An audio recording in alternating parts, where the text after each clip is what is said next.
A recent event of profound consequences has taken place in the very heart of the leadership of the Church, an official action that many observers characterize as profoundly disturbing and potentially transformative, which marks the beginning of an era like nothing that the world has ever witnessed.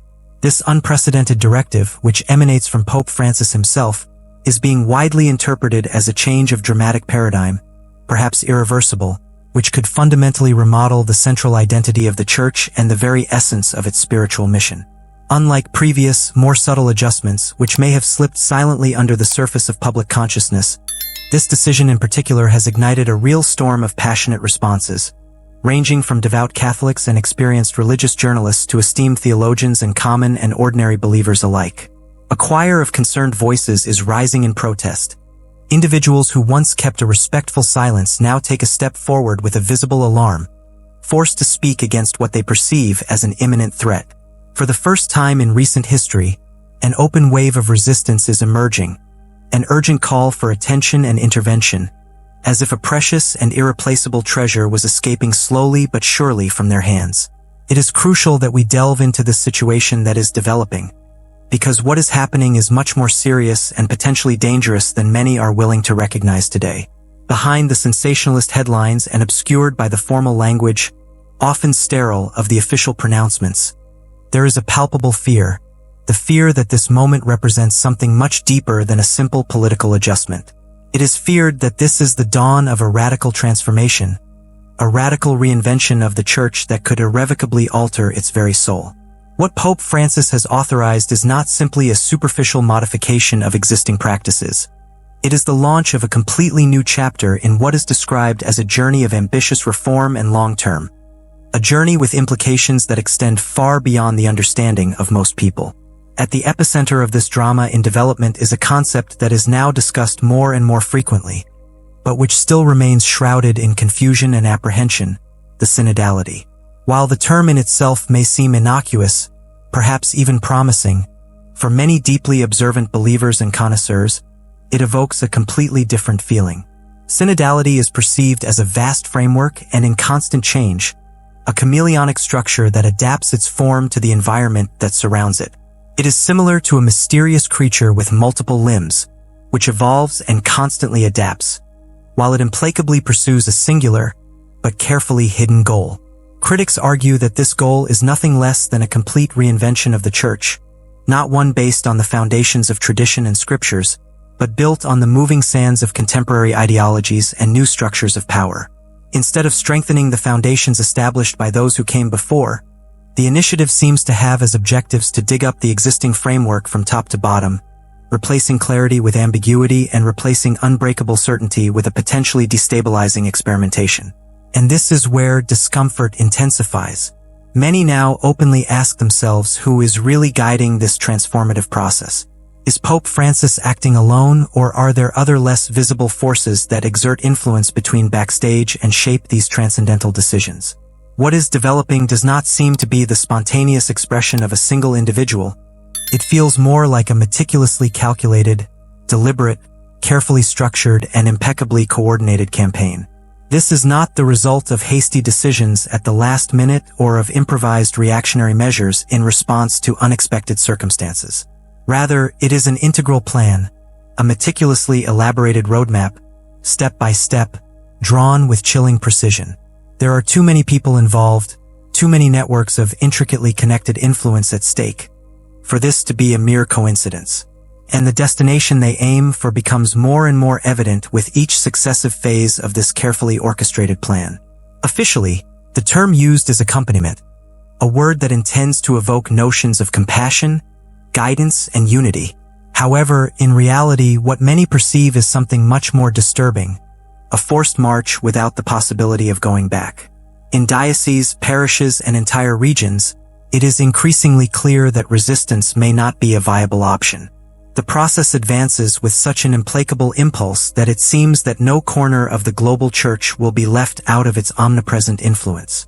Everything converges towards a singular and crucial moment in the not-too-distant future, the year 2028. It is then when an innovative event is expected to take place, a new universal ecclesial assembly, an unprecedented event in the long and complex history of the Church. This next assembly will not be a traditional meeting where the bishops have primary authority, based on centuries of theological reflection and pastoral wisdom. Rather, it will be something completely new, something that will change the balance of power in a way that many fear may permanently alter the structure of the church. In this planned future, the bishops, to whom for generations the task of guiding the faithful has been entrusted, will no longer have the majority voice. The implications of this are enormous. What does it mean when the very foundation of spiritual authority is being restructured? Who gains influence and who loses it? What kind of church will emerge on the other side of this transformation? The holy institution of the episcopate, a divinely ordained structure established by Christ himself as the pillar of the apostolic guide, is now being treated as if it were simply another interchangeable layer within the wider body of believers. Instead of being honored as an angular stone of spiritual leadership, the bishops are increasingly grouped with laymen, stripped of their unique responsibility and placed alongside individuals whose authority is granted not through the ordination or the sacred mission, but through the selection of modern administrators. And who exactly makes these selections? Not the faithful communities nor the internal clergy, but the selections that seem to be made by the central leadership in Rome, by those who seem more committed to orchestrating a new system than to preserving the divinely transmitted. This change represents more than a simple change of procedure. It is an absolute replacement of fundamental truths. A silent but unmistakable transformation is taking place, and those who orchestrate it are no longer even trying to keep it hidden. They speak openly, almost with pride, of the recommendations that are being prepared for those in charge in the year 2028. And that language reveals a subtle and enlightening reality. Even they recognize that the current papacy is coming to an end. The future they imagine is no longer a distant dream. Now it is being prepared in broad daylight. But what worries people the most is not only the content of these changes, but the language with which they are announced. The promoters of this movement speak as if the train had already left the station and there was no way to stop it. They use phrases that do not leave room for pause, disagreement, or even healthy discernment. They speak of a journey without going back, a path that must be traversed in unison. Phrases such as "we must walk together" are presented as words of unity, but for many they sound like demands of conformity. The implication is clear: hesitation is not allowed. Dissent is not welcome and neutrality is impossible. Either you adapt or you stay behind. This is not a peaceful evolution. It is an unceasing march, and like any true revolution, its goal is not improvement, but replacement. In their own words, this revolution must be permanent, never slow down, never reconsider, never go back. And just when this process begins to accelerate, gaining strength like a wave about to reach its peak, the narrative of Rome becomes more polished, more celebratory. They speak of accompaniment, of listening, of shared paths. But under that carefully elaborated language hides a powerful engine that remodels everything in its path. And just when it seems that this movement will have no opposition, something begins to change. This time, the answer does not come in whispers or passive comments. It is no longer limited to quiet conversations after Mass or to anonymous publications in dark forums. A growing number of voices, respected, reflective, and brave, have begun to rise publicly. These are not random critics or marginal figures. They are priests and monks, theologians and canonists, journalists and Catholic and lay erudites deeply committed who for a long time have served the Church with love and fidelity.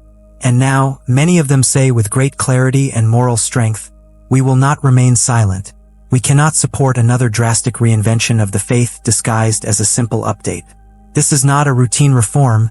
It is a total restructuring that entails the real risk of erasing the identity of the Church." They are warning the world that if this path continues, the Church can lose not only its external form, but also its eternal soul. It is no longer the mystical bride of Christ and is at risk of becoming something completely different, an institution defined not by a divine calling, but by social ideologies, reduced to a horizontal structure where the authority is diluted, the doctrine becomes optional, and the very identity that has lasted 2,000 years begins to fade. Among those who give the alarm is Father Gerald Murray, a respected expert in canonical law known for his deep knowledge of the structure and doctrine of the Church. His words have weight not only for his experience, but for the clarity and honesty with which he speaks. His assessment is acute and unbreakable.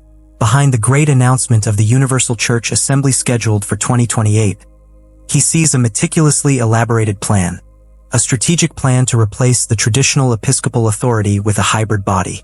In this proposed structure, the bishops, the same successors of the apostles, would no longer be the decision-makers. Instead, their role would be diminished, eclipsed by lay delegates, chosen not necessarily for their spiritual depth or theological formation, but for their willingness to embrace the process of synodality in progress. These delegates are not randomly selected, but carefully selected by their alignment with the synodal vision, an ideological filter that guarantees that only certain voices have influence. Therefore, what emerges is not a genuine democracy, nor an organic consensus of the faithful, but a carefully designed assembly where the decisions are directed by a few, under the appearance of many. In this system, what once was a sacred hierarchy, with Christ at the head, followed by the Pope, the bishops, and the priests, is gradually being dismantled in favor of something flatter, something more politically convenient but spiritually unstable. Instead of serving as a wise counsel for the Holy Father, as conceived by the Vatican Council II, the Synod is being reformulated as a kind of parallel government, which operates with an increasing autonomy. What was intended to support and advise the Pope is now evolving towards a mechanism that could soon challenge or even completely eclipse his authority. And in this development design, the Church is at risk of becoming something unrecognizable, not the firm rock on which generations have risen, but a changing platform, subject to the predominant winds of modern opinion. What was once considered a sacred teaching, entrusted exclusively to the magisterium, the divinely instituted teaching authority of the Church, is now at alarming risk of being subject to the mechanism of voting, yes, the vote, where eternal truths could be debated and redefined by changing majorities, as if doctrine were a matter of opinion instead of a divine revelation. Father Gerald Murray, a voice of unbreakable conviction, does not go around evaluating the situation. He openly declares that the current trajectory is fundamentally non-Catholic, not in its essence and certainly not in its spirit. His warning is clear. It is not a minor correction of course, nor an internal reform intended to clarify or enrich the life of the Church. Instead, Murray perceives a radical and dangerous alienation of the immutable foundations of faith. He does not see renovation, he sees deconstruction. He uses the term destructive with deliberate weight, underlining that it is not a love restoration, but a methodical dismantling, brick by brick, until the building of faith looks little like its original sacred form. This is not a continuity exercise with the past. It is a project of total and potentially irreversible substitution. And that of Father Murray is no longer a lonely voice that cries in the desert. A choir of concerned voices is rising, composed of men and women who have observed the development of the synodal process with perspicacious eyes and a growing concern. Many, for a time, remained reserved, observing with careful consideration, extending the benefit of doubt. But now that silence is breaking, forced to break by the gravity of the situation, its initial hesitation has given way to a deep sense of urgency. Next to Father Murray are some of the most respected and astute observers in the Catholic world, people who have followed this transformation not with animosity or suspicion, but with informed conscience and a deep love for the Church. They address their analysis with intellectual rigor and pastoral concern. Among these voices is Diane Montagna, a Vatican journalist recognized for her courage and integrity. She is not easily influenced by diplomatic language nor by the practiced smiles that emanate from the Vatican press rooms. She has cultivated a reputation that inspires respect and sometimes apprehension. When she speaks, people listen, not for the volume or theatricality, but for her unbreakable commitment to the truth. During the crucial moments of the synodal process, she stood out for raising questions that others did not dare to ask. Her questions often changed the atmosphere of the room. The cardinals, usually serene and charming in their answers, twisted visibly.